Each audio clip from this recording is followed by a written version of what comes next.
जय दोस्तों, मैं किशन आप सबका स्वागत करता हूं। शुरू करते हैं आज के डिफेंस समाचारों को। वही दोस्तों, भारत ने एक बड़ी उपलब्धि हासिल की है।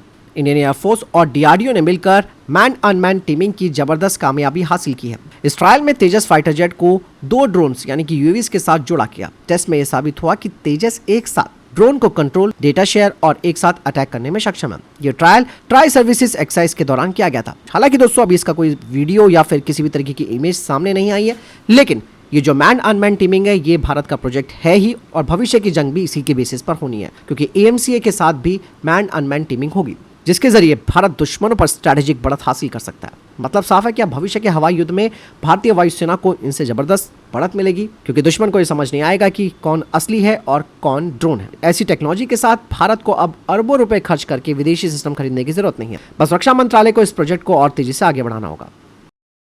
दोस्तों एक बड़ी अपडेट सामने आई है जिसमें पता चला है कि भारत अब अर्मीनिया की जासूसी और सुरक्षा ताकत को मजबूत करने जा रहा है। रिपोर्ट्स में बताया गया है कि भारत ने अर्मीनिया की नई फॉरेन इंटेलिजेंस सर्विस यानी कि FIS को मॉडर्न सिग्नल इंटेलिजेंस सिस्टम से लैस करने में मदद करेगा। मतलब यह है कि भारत अब अर्मीनिया को एक ऐसी ताकत देगा जिससे वो दुश्मन देशों के रेडियो, सैटेलाइट्स और डिजिटल कम्युनिकेशंस को पकड़ सकता है, जिससे कि अर्मीनिया की जासूसी ताकत बढ़ जाएगी। और ये कोलैबोरेशन उस वक्त पर हो रहा है जब अर्मीनिया रशिया पर अपनी डिपेंडेंसी को घटाता जा रहा है और तुर्की और अजरबैजान के बढ़ते खतरे का सामना कर रहा है। ऐसे में भारत उसकी मदद से एक नया सुरक्षा सहयोग बन रहा है। दरअसल अर्मीनिया ने अक्टूबर 2023 में अपनी नई FIS एजेंसी बनाई थी, जो अब पुरानी सोवियत दौर की एजेंसी नेशनल सिक्योरिटी सर्विसेज की जगह ले रही है। इस नई एजेंसी का मकसद है आधुनिक दौर के जासूसी और साइबर खतरों से निपटना। आप सब जानते हैं कि भारत अर्मीनिया को पहले से Akash 1S air defence system, Pinaka rocket system दे चुका है और अब सिग्नल इंटेलिजेंस में भारत अर्मीनिया की मदद कर रहा है। और इससे एक साफ संदेश जाता है तुर्की और अजरबैजान को, क्योंकि इसके जरिए अर्मीनिया तुर्की और अजरबैजान की ड्रोन गतिविधियों पर नजर रख सकता है। लेकिन दूसरी ओर दोस्तों अजरबैजान और तुर्की भी भारत पर भी ब्लेम लगा सकते हैं। फिलहाल आपको क्या लगता है इस बारे में कमेंट सेक्शन में लिखकर जरूर बताइएगा। वहीं दोस्तों पाकिस्तान को एक बड़ा झटका लगा है। दरअसल पाकिस्तानियों को ये लग रहा था कि उनको J-35 stealth fighter jet China से मिल जाएंगे, वो भी अगले साल से। लेकिन दोस्तों चाइना ने भारत के प्रेशर में आकर पाकिस्तान को J-35 स्टेल्थ फाइटर जेट की बिक्री को 3 से 4 साल आगे के लिए टाल दिया। ये दावा किया है जापानी डिफेंस एनालिस्ट ने। उन्होंने बताया कि भारत और चीन के बीच बैक चैनल हो सकता है कि ब्रिक्स शिखर सम्मेलन के दौरान ये बात हुई कि जिसमें कि भारत ने चाइना को कहा कि वो पाकिस्तान को इस 5th जनरेशन के फाइटर जेट को फिलहाल ना दे। जून 2025 में पाकिस्तानी गवर्नमेंट ने सोशल मीडिया पर बड़ा चढ़ाकर कहा था कि उसे 40 J-35 फाइटर जेट्स चाइना से मिलने वाले, वो अभी 50% डिस्काउंट पर। लेकिन कुछ ही घंटों में वो पोस्ट डिलीट कर दिया गया और फिर खुद पाकिस्तान के डिफेंस मिनिस्टर ख्वाजा आसिफ ने इसे एक मीडिया की अफवाह बताया। और अब देखिएगा कि आप महीनों से इनके जो सोशल मीडिया है वो चुप्पी साधे हुए हैं कि उनको J-35 मिलने वाला है। कोई बयान भी नहीं आ रहा, कोई जानकारी भी नहीं आ रही। मतलब ये समझो कि उनके लिए ये सब्जेक्ट खत्म हो गया। अब यहाँ पर चाइना पीछे क्यों हट रहा है, इसके पीछे भी एक रीजन है। दरअसल चाइना को पाकिस्तान पर विश्वास नहीं है, क्योंकि पिछले साल ISI के एक अधिकारी पर आरोप लगाया गया था कि उसने JF-17 के ब्लूप्रिंट को ताइवान को बेचने की कोशिश की।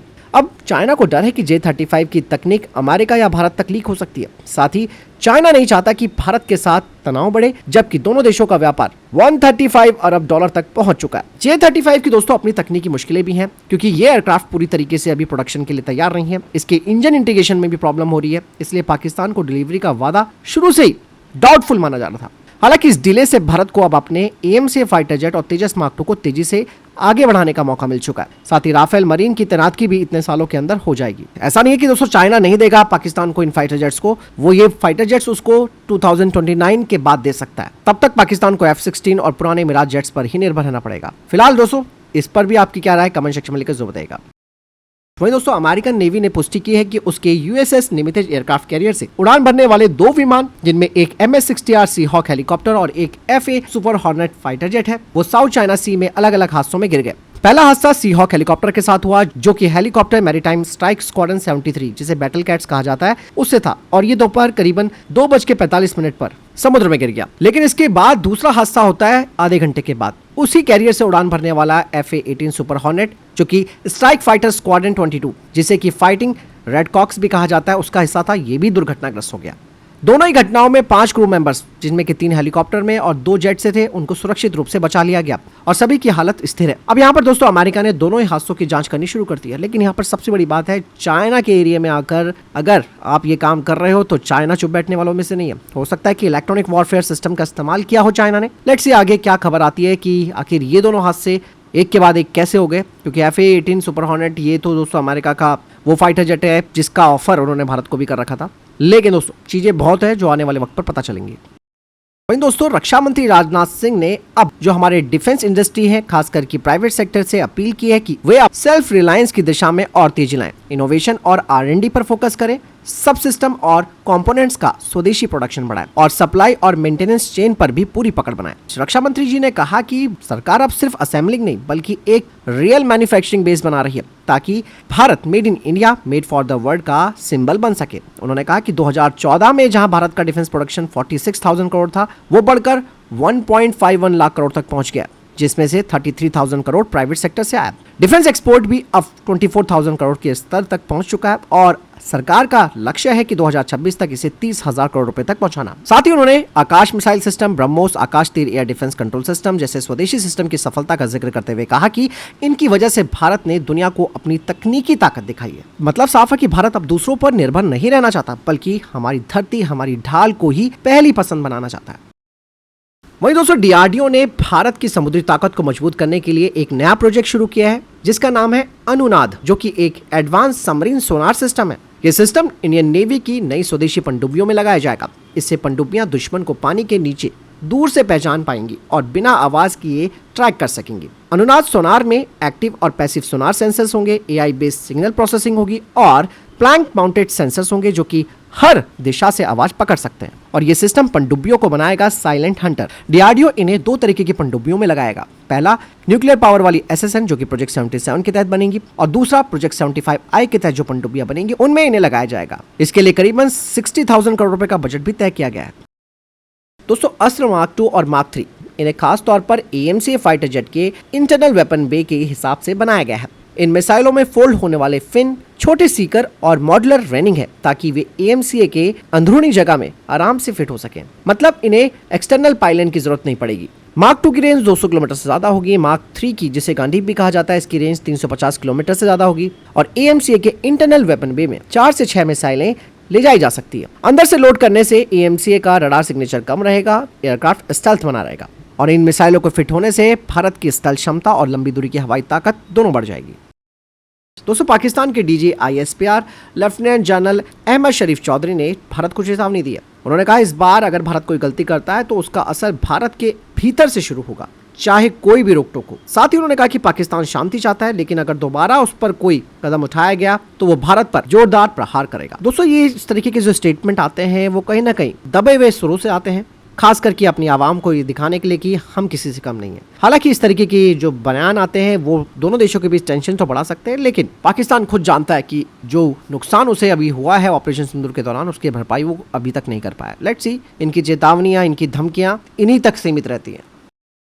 वहीं दोस्तों मिजोरम में असम राइफल ने एक बड़ी सफलता हासिल की है। दरअसल असम राइफल की एक टीम ने हथियारों और गोला बारूद का एक बड़ा जखीरा बरामद किया जिसमें कि 60 mm के मोटार ट्यूब्स बेस प्लेट के साथ पकड़े गए, जिनमें कि 2 7.62 mm म्यांमार निर्मित असॉल्ट राइफलें पकड़ी गई, 3 शॉटगन, 2.22 राइफल्स और 1 हैंड ग्रेनेड। इसके अलावा भी काफी सारी चीजें, मतलब रेडियो सेट, एंटीना, चार्जर सब पकड़ा गया। सभी हथियार और गोला बारूद को पुलिस के हवाले कर दिया गया ताकि आगे की जांच हो सके। असम राइफल ने साफ तौर पर कहा है कि भारत म्यांमार बॉर्डर पर अवैध हथियारों की तस्करी और उग्रवादी गतिविधियों पर अब सुरक्षा बलों की कड़ी नजर जारी है।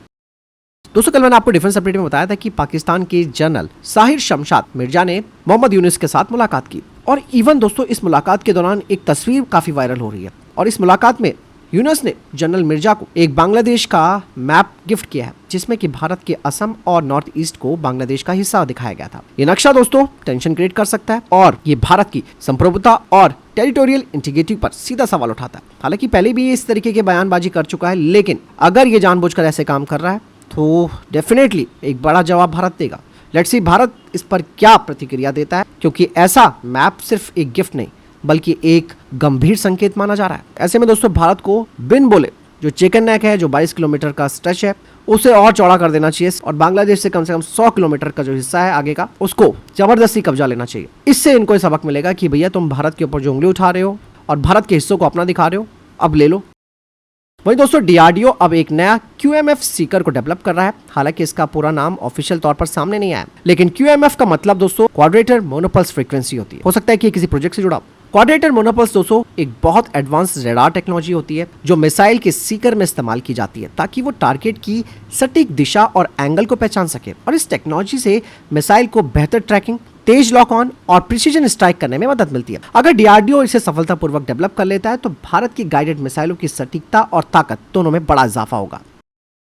इसके अलावा पाकिस्तान ने एक और नोटम वार्निंग जारी की है जिसमें कि उसने अपने ज़्यादातर एयर स्पेस में कई एयर ट्रैफिक रूट्स को बंद या फिर लिमिटेड कर दिया। ये कदम ऐसे समय पर वो उठा रहा है जब Bharat tri services military exercise की तैयारी कर रहा है जो पाकिस्तान बॉर्डर के पास आयोजित हो रही है। ऐसा माना जा रहा है कि पाकिस्तान ये स्टेप सुरक्षा और निगरानी कारणों से उठा रहा है ताकि किसी भी सैन्य गतिविधि या हवाई हलचल पर नजर रखी जा सके। डिफेंस एक्सपर्ट्स भी कह रहे हैं कि भारत का ये जो एक्सरसाइज है इससे पाकिस्तान काफी बेचैन है।